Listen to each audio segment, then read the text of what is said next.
Thank you, Sandra. Good morning from my side. We are so proud that you're from the Balkans, so we had to have a delay on this panel. My name is Katarina Akimovska, Senior Project Officer at the Martin Center. Today we are here to discuss the Western Balkans, a region with unfinished European story, finding itself again on the crossroad of the current political turmoil we have been experiencing in the past few weeks. About its geopolitical importance, we will discuss together with today Karlo Resler, member of the European Parliament from Croatia, from Hrvatska Demokratska Zajednica, in his second term, chair of the delegation to the EU North Macedonia Joint Parliamentary Committee. Thank you for joining us. Good morning, and thank you for the invitation. Akil Kraja, Chief of Staff of our Democratic Party, candidate for Member of Parliament, Executive Director of the Freedom and Democracy Foundation, Member Foundation of the Martin Center. Thank you for the invitation. Pleasure being here. I'm going to kick off with a couple of the questions which I prepared are a bit best case scenario. So you allow me to dream or get me back to reality. We'll place this discussion like this. I'm going to start with you, Mr. Ressler. How do you see the geopolitical positioning of the Western Balkans in this new reordering? Can we expect a larger European engagement in the region, or the fears of further marginalization of the region could actually effectuate into reality? What is your position? Sure, but thank you for the invitation first. I just want to do it also on behalf of our foundation that we were included, and on behalf of our foundation director, Srećko Prusina, who couldn't be here today. But I think that really what Wilfred Martin Center is doing is extraordinary, and it's very important to try to connect and to gather all the foundations of the party members of the EPP together. And I think that this work, which is not always visible from Brussels, is valuable and should be even better connected. But to go back to your question, I think that it has become really quite clear, especially after the Russian aggression on Ukraine, but after really the complete geopolitical shift and transformation that we're witnessing, basically sometimes really painfully every day, that also the so-called Western Balkans, or the Southeast Europe, has really become even more important, and it has become clearer than it used to be that the stability of the region is directly linked not only to the stability of the neighboring countries, but also to the peace, security in our whole continent. And in that sense, I think that these geopolitical tensions and transformations have also underlined this strategic role of the enlargement. That enlargement is not only some kind of abstract, technical, administrative, or only legal exercise, but that this is something much broader, that it really involves the social transformation that Croatia has also passed before we joined the European Union now 12 years ago, but also then at the same time that it obviously has its own geopolitical and security dimension. I will just follow up with a small question. I'm also in my question, I was also referring to the fact that Ukraine gain a bit of priority in the enlargement agenda of the EU. The candidacy for Moldova and Georgia vis-a-vis the Western Balkans as well. It was felt like since the Russian aggression on Ukraine that Western Balkans was a bit sided in this process. Can we expect now with this some kind of a push in the enlargement agenda? Listen, I think it's definitely true that for Ukraine, for Georgia, for Moldova, they have gained momentum, and these geopolitical shifts have been quite especially witnessed in this area. But at the same time, this should not be viewed as some kind of race. And in that sense, I think it's really mostly a false dilemma, because I think that it's very important for both regions and for Europe as such that they're developing and that they are coming closer civilizationally to the European Union, as I said, not only administratively. And in that sense, I think that this is a parallel process. I think that obviously, it's impossible that people won't try to compare it and to see it in that sense. But I don't see it as competition. It should never really become competition and race, but we should judge the countries and the candidate countries primarily towards their own benefits and towards their own path, and that's the only way how we can do it, merit-based. Okay, thank you. Mr. Lakraja, still keeping the geopolitical perspective, but from the outside now of the EU. This is a question which is a bit dreamy. From your perspective, what are the primary geopolitical, what would be the primary geopolitical motivations for the EU to accelerate integration of the Western Balkans into the EU, and what would be decisive now in this geopolitical reordering, like I'm phrasing it, to absorb the region and unite the continent? Look, I'm going to put it straightforward so we don't lose time. The Western Balkans is the European backyard. And if you see it from Russia, the Arab world, China, or even from Africa, the basic is like that. If you cannot manage your backyard, don't come give us lessons. As basic as that. So if the European Union forgets that the Western Balkans, actually, it's within the EU because we are fully surrounded by the EU, Romania, Bulgaria, Greece, Italy, the basics is that the EU let's say incapacity to manage, to accelerate, to improve the enlargement. I would prefer the adhesion process because we are already encircled by you, so it's not enlargement, it's adhesion. It shows the truth about the EU force as of being a driving reference for other non-democratic regions or developing countries. So it is as basic that, and we have forgotten that lesson. We have forgotten that lesson. And the Western Balkans has gone through wars, etc., etc. We know that. But we shall not forget that enlargement in the 60s, in the 70s, in the 80s, when Spain joined the EU, it was after Franco's death. So even Spain was not a democratic country where we are today, right? So even the European Union per se in the 50s when it was created was about one objective, it was about peace, bringing war-torn countries into joint energy market, and then let's see what happens. And what we've done is that we've forgotten this primary objective, which is peace. Peace in the Balkans means Serbia should recognize Kosovo. Peace in the Balkans means that organized crime shall be tackled through EU interventions because they are undermining democratic principles. So if we say things like that, then we say, okay, enlargement, indeed, it's about peace.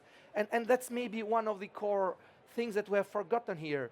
The enlargement means about ensuring a prosperous Europe, not just some countries that might become like us. We are Europe. The Western Balkans perceive themselves as part of the European Union. My daughter was born in Italy. Myself, I've been studying in France. I have cousins living in Italy, in France, in Germany with EU passports. We have as many Albanian voters in the country as outside the European Union. I mean, what do you want more to be considered European? The acquis? Okay, let's talk about other countries that do have issues with the acquis. But if EU integration is only acquis, then God knows if Turkey tomorrow starts saying, let's make another alternative to the region. What about Russia? Russia had a free market exchange agreement with Serbia. Let's not forget about that. 5 years ago, they signed an agreement. Let's not forget about Open Balkans, a project that was sold to member countries like an alternative. God knows we don't want an alternative to the European Union. We want only full integration to the EU. We don't want Open Balkans as an alternative. And on May 16th, the European political community. What is that? The European political community. 44 European leaders, the continent now, not the EU Union, are coming in Tirana talking about the EU integration. 44? How many countries are there in the EU first place? So are we saying we have the Council of Europe, but we're creating a new Council of Europe without Russia? And I mean, so again, integration for us is not forgetting that we are part of the EU because we are encircled by the European Union. We live with the European Union. We trade with the EU. Thank you so much. It was a very Thank you. clear message. Over to you again, Mr. Ressler. As chair of the delegation to the EU and North Macedonia Joint Parliamentary Committee, do you see a solution to the so-called bilateralization of the enlargement process as is now very omnipresent? Croatia was in a similar situation prior to its accession, and what lessons do you think that could be learned to overcome these obstacles which are very present in the Balkans? We have several bilateral disputes which are an obstacle in themselves. It's true. We were having similar situation before we joined the European Union. Now, 12 years later, it seems really like it was completely unnecessary, and I think that that's the opinion not only coming from Croatia but even broader. And it really shows how bilateralization should be avoided in this whole negotiation process. I think that it's important how you define it and what you really mean by it. I don't think that every issue which a certain member state can have in the negotiations can automatically be described as bilateralization. And at the same time, we are trying to help as much as we can, also from the point of view from the parliament side. We are now currently working on the resolutions on the progress reports of basically all 6 Western Balkan countries, including North Macedonia. And I think that it's important that at least from the parliament, the positive message of enlargement, the positive message of really connecting these countries with the European Union comes, and that at least from the European Parliament we don't have any doubts and challenges about really recognizing the deep identity and the deep heritage that each of those countries and nations really do have. I would say that North Macedonia has perhaps been in the worst position in the past decades. If you remember, 20 years ago, they were in the same position as Croatia when they were becoming the candidate country. Then later, when the Commission recommended the opening of their accession talks. Yeah. But this is something that is still not fully operational and doesn't work in practice. And this is really testing the patience of the people, not only in North Macedonia, but really throughout the region. And I think that understandably is testing the patience, but it is also challenging and undermining the credibility of the whole European project. And that's why we are in the worst situation where we were 20 years ago, when you didn't have that level of frustration and that level of the problems as we do have now. But to conclude on a more positive note, we are where we are, and I think that we should look in the future and realize that this is something that exists. And unfortunately, sometimes also talking with the colleagues in Brussels, many people don't see it so closely. Many people don't can perhaps cognitively understand it, but they don't have the same level of empathy and of understanding what does it mean for a certain country that for years and years we are basically repeating similar lines, and then nothing much is moving. But as I said in the beginning, I think that really the whole new geopolitical reshuffle is underlining once again, and is our last chance to do something. I wouldn't say that the responsibility is only on Brussels or on the capitals of the member states. I think that this responsibility goes also to the region and to the capitals, in which part of the political elites have even stopped offering this lip service to the EU integration as such, and they're having their own calculations. But I think that we have to do what we can, and we'll try to do our best, at least with the 6 resolutions that we are going to have in the European Parliament. And I think that they are sending the friendly message to enlargement, but also friendly message to these countries which have been faced with difficult internal but also external situations. Thank you. Mr. Kraja, Albania was decoupled from North Macedonia, and finally its accession negotiation process took place. how would you identify what would be the next major obstacles for the country and how they could be addressed politically and institutionally? I mean, definitely we are looking for a fast track as the possibility to join the EU. So now it's a technical process. You take the key, you translate it to the Albanian law, you try to respect, I mean, it's highly technical. While the objective, I mean, for us is to have a political driven, fastened, let's say, process which says, okay, by this date you're going to become a member of EU if you do this, this, and this. So if you leave an open-ended process, then it might last like for the next 10 years, 20 years. And that's not a solution, frankly speaking. And I think that may also reflect somehow a lack of courage from the EU leadership. On the other side, I have to say that if I talk specifically about Albania, but which is also true about Serbia and other, let's say, realities in the Western Balkans, corruption, organized crime, demographics, not a free market, they also are current local challenges that needs to be faced in order to be considered as fully capable to join the union. So it's a two-way process.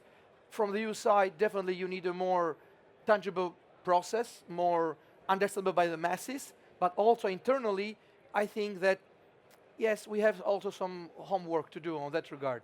But globally speaking, I have to say that the EU is afraid of its own success.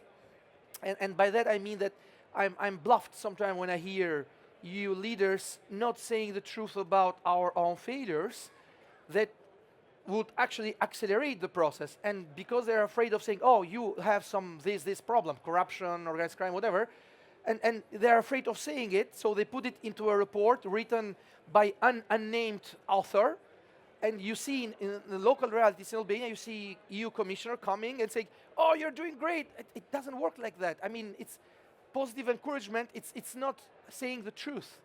So positive encouragement, we're adults. We're talking about statesmanships here.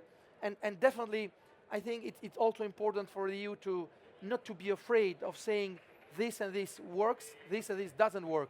So if you tackle high corruption, if you tackle vote buying, etc., by name, I think this is the way. And the EU is afraid sometimes of talking things. Do you see Albania as the 28th or now 29th member state? Of course. I mean, it will come. It will come. As I mentioned earlier, we have, I don't know how many actually, and I'm going to put a bet, actually, this is also for Martin's Center, might be interesting.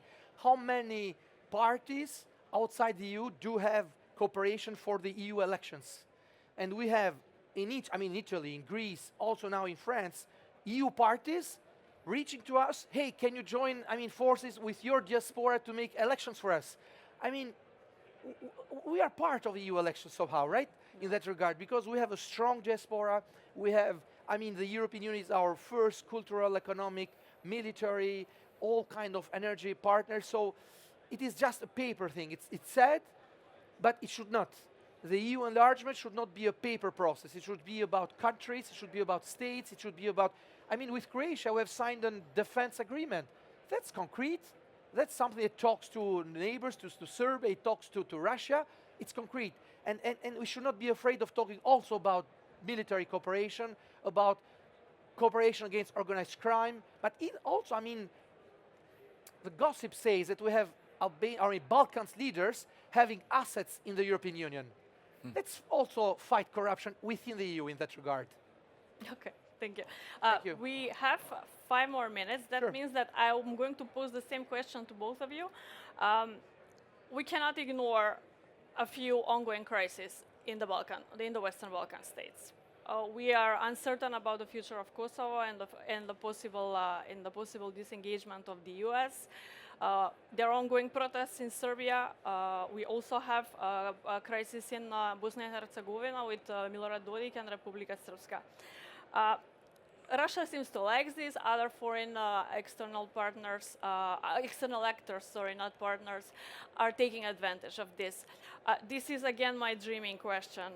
Would a big enlargement be the remedy to finally counter all these external threats and stabilize the region and offer some prosperity for its future? first you and then with I mean, theoretically it could be, but I think that we're not ready for this. I think that we really have to. First of all, I completely agree that we need a bit more frankness, and that this is something that's quite often has been lacking from both sides. But then, if we continue like this for years and years, then it's really very difficult. So I think, and I agree with this, what has been said. I agree that really the situation is not ideal, and that the European Union really cannot shy away from these questions, that it's impossible to keep not looking in that direction and hope that something will solve, because I mean, we are saying that when Europe is not present in the region, that other actors will come. They're coming, they're here, they are really present.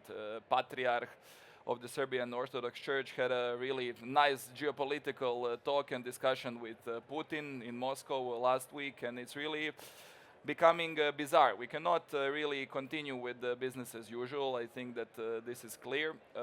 And if I want to conclude on a positive note, I think that this is the fact that the Western Balkans really represents a region of enormous, immense potential, and that we should try to use it. That what we've seen in the past few years, especially with this Western Balkans growth plan, is something positive and is really contributing to this gradual accession or accelerated accession of the countries to the European market, to the European Union. And this is something tangible, and this is something that citizens can then really see and feel. So I would say that this is the direction in which we have to continue, even double down on this, really, with the real investment and with the factual changing on the situation of the ground, and creating these bonds, especially between the countries in the region and the neighboring countries, also the member states of the European Union, but also strategically from the point of view of the Union and all its commissioners. Mr. Kraja. Yeah. I'm afraid of the Libanization of the Western Balkans. I mean, for people who know the story of Libanization means that you might have an equilibrium, which is also religious, but at certain moments, somebody, somehow, they're investing in these balances, and you have a new conflict. So when we're talking about the Orthodox Church having strong ties with Russia, we might also mention there are some strong ties with other religious groups, like Muslims, that are being funded by Turkey or Arab countries. So we have direct diplomatic, geopolitical influences that might nourish a Libanization of the Western Balkans. And God knows if we put some immigration flows in this kind of current realities. And think about what happened in Lebanon in the 70s. Think what happened in the Western Balkans in the 90s, and think what happened in the next decade. If the EU says, backyard, Western Balkans, oh, it's not my affair. But whose then? And that's the question. So the EU must seriously not forget the Western Balkans are its own backyard, not somebody else. Neither Russia's, neither Turkey, neither China's or other entities. So it's key not to forget the European Union. It's not about bureaucrats living in Brussels. It's about citizens living in the most remote rural village in Albania, in Serbia, Kosovo, or let it be Spain and in France, or even Italy. And feeling European. Exactly. So it's about European individuals, European people, that if they don't see the door being opened in Brussels by a bureaucrat, sadly enough, somebody else will open their door, and this is a blackmail that we are not doing, but other people are doing. Yeah. Thank you very much for both Thank you. joining the discussion.